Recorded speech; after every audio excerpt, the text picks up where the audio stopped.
ভালো করে তাকিয়ে দেখলেন ধুলোর মাঝে পড়ে আছে শুধু চরণ চিহ্ন। সেই চরণের মধ্যে তাকিয়ে দেখলেন শঙ্খ চক্র গদা পদ্ম কুশল ধ্বজ চিহ্ন রয়েছে। সেই চরণ ধুলির দিকে তাকিয়ে আছে।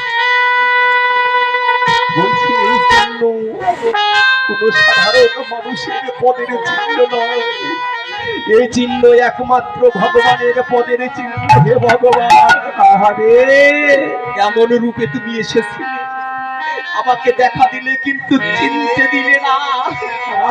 প্রভু কেমন নয়ন তুমি আমাকে দিলে প্রভু, মায়াময়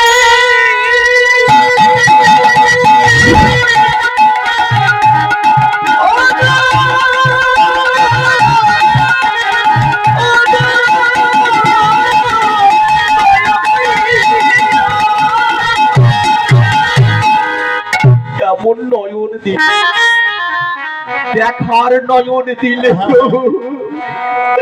কিন্তু চিনবার নয়ন দিলে না।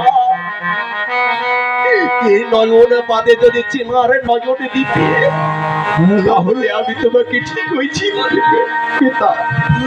এই বলে চরণ ধুলি হাতে লইয়ে সর্ব অঙ্গে মারছে আর বলছি আহারি আমি তো এর জন্যই এসেছিলাম, গোবিন্দের চরণ ধুলির জন্যই তো এসেছি।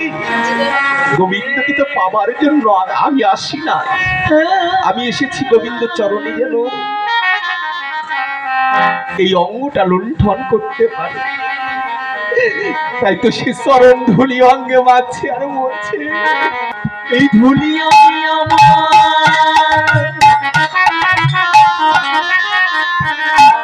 আমার সর্বই অঙ্গে মাছি। প্রভু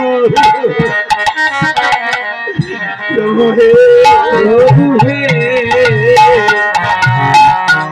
প্রভু হে ভগিত ভগিত চরণে ধুলি, এই ধুলি আমি, এই ধুলি আমি চলো অঙ্গে মাখি। প্রভুকে তোমাদের যাও যাও ভগিত, ওরে যাও যাও ভগিত চরণে ধুলি, এই ধুলি আগে এই ধুলি ধুলি আগে আমি সঙ্গে মাছি। প্রভুকে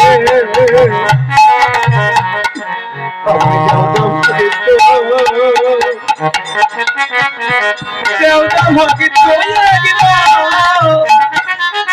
চরণে ধুলি আমার মানব জন্য, আমার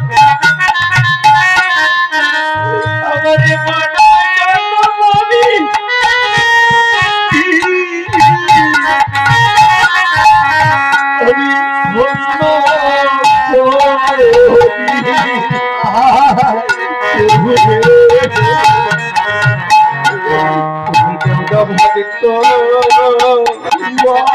আমি ধন্য ভগিত ভগিত চরণে ধুলি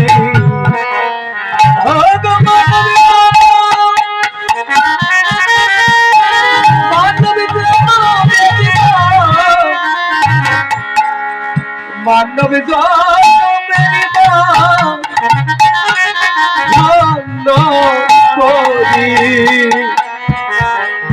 প্রভু হে ভক্ত তোমাদের